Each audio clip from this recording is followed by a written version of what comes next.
Good day.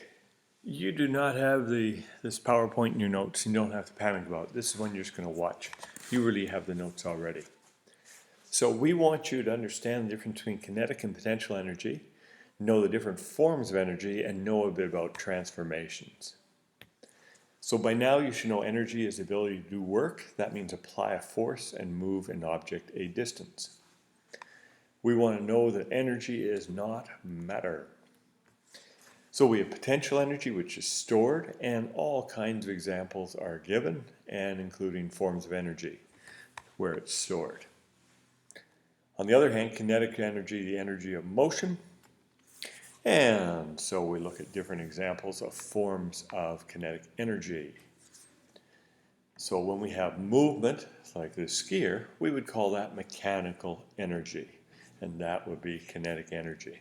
So that's why it's any moving object here. It does say the faster an object moves, the higher its energy, and the more mass a moving object has, the more kinetic energy it will have as well. So chemical energy we know is stored, it's waiting to be used, it's waiting to be transformed into other usable forms. So those are some examples. Mechanical energy, so if we can make something move, that's going to be our mechanical. Nuclear energy stored in the nucleus, and we will look at this when we study chemistry. And this would be an example of nuclear fission, where we're splitting an atom and generating energy. Gravitational, of course, we love to worry about roller coasters. They're an exciting way to study gravitational energy.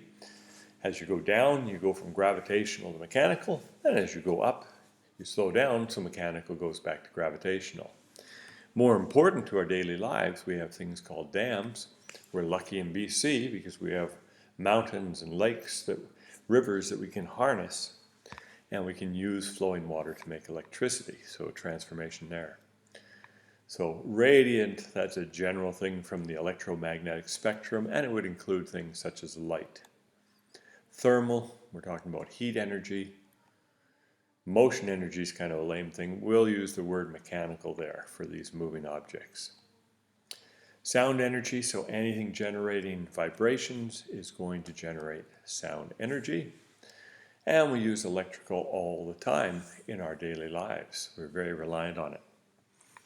So we have the law of conservation of energy that you should know. Energy cannot be created or destroyed. It will just simply change form. If it doesn't change form, then we'll probably have an energy transfer.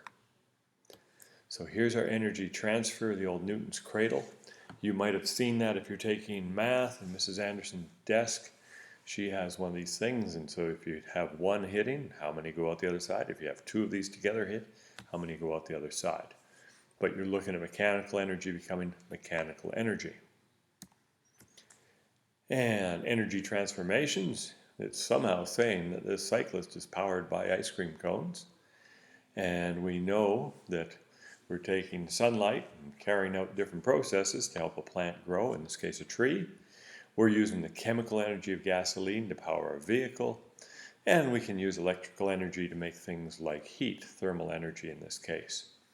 So that's just a little recap of what we've done so far on energy and transformations and transfers.